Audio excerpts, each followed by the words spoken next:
There are many different types of resources in Transport Fever 2, from raw materials like logs, coal, to very advanced end products like the goods, tools, or the food. If you don't know Transport Fever 2, this amazing resource management, don't hesitate to check on my channel or in the video description below a link to the review of the game in 2022. I'm StratGamer, covering strategy, city building games, simulations, game reviews, guides, tutorial, and let's plays. If you haven't subscribed to the channel, don't hesitate to do so by pressing on the red button below. It is free and it helps a lot the channel. In a few of the previous episodes on Transport Fever 2, we looked at the link between distance, top speeds, types of vehicles to the money that you're making. Today we're looking into if the type of goods impact that money too. Okay, so the first thing we can look at is how much money we're making for each delivery. All of the routes are using the exact same vehicle, the horse-drawn carriage that transport 4. And we can see for the grain we're making around 12,000, also 12,000 for the stone, and 12,002 for the wood. Similarly here for the iron and the coal. And lastly, but I think you're starting to get the idea, same for the crude oil. At first glance, yes, it seems that all of the resources, at least the raw materials, are giving the exact same money. And similarly, the money made here is the same as the money made there. I will post also in the description below, if you haven't seen it on my previous video, the exact math formulas for the income in Transport Fever 2, where you'll see that indeed the type of cargo, the type of material actually doesn't matter at all. But don't leave right now, because now I'm going to show you that even if it is not in the ticket price itself, it actually does still matter. I do think though, to be honest, that it is a bit a shortcoming of the game that all the type of cargoes, raw materials provide exactly the same, but also all of the end products. But that, as I said before, the type of industry actually does matter, and you can see here that many are making very different types of money. Let's look into some of the reasons why. The first reason comes when you look at those raw materials, farms or mines. The farm produces 200, the stone quarry 400, the forest 400, and all the other also 400. So we can see that the grain producing half of all the others. So obviously if you're going to transport everything, you're going to make less money on the farm, half of what you would make on the forest. Now the second issue that makes some industries less optimal than other is what you can see here in the quarry.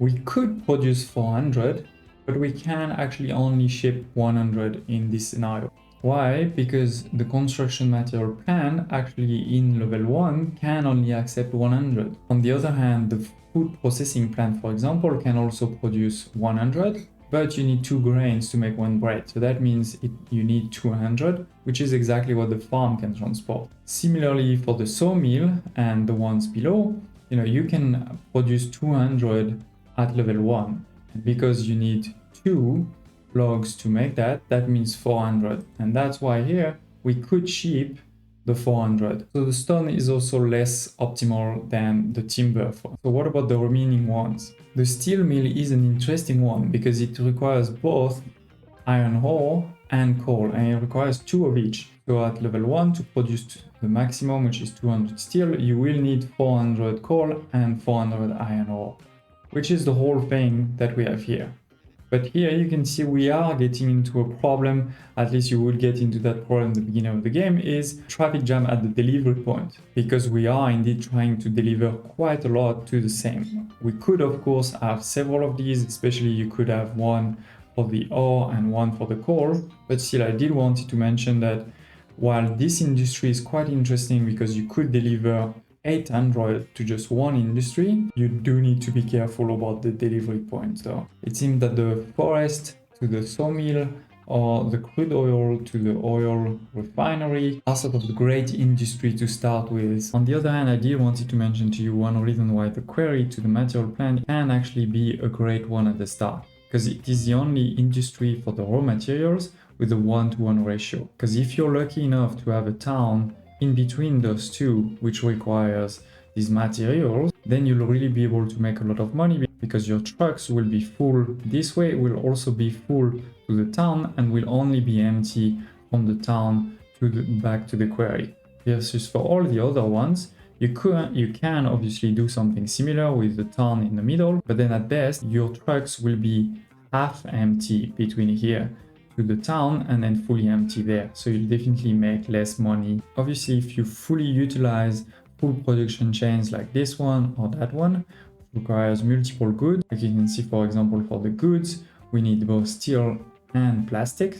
And for plastic, you need oil, and for your oil, you need crude oil, and for your steel, you need iron and coal, as we discussed. That will obviously create a lot of revenue streams, right? Like 1, 2, 3, 4, 5, and 6, 7 if you deliver this to a town. But obviously that also requires a lot of different trucks and a bit of complexity to make sure that this runs perfectly. Versus these ones obviously have less potential overall, but are a lot simpler to manage. If you've missed it, again, in the past I have covered the impact of distance, speed, and the type of vehicle. Those three things definitely do impact the income formula. Today, on the other hand, we basically talked about the fact that the type of good doesn't really matter.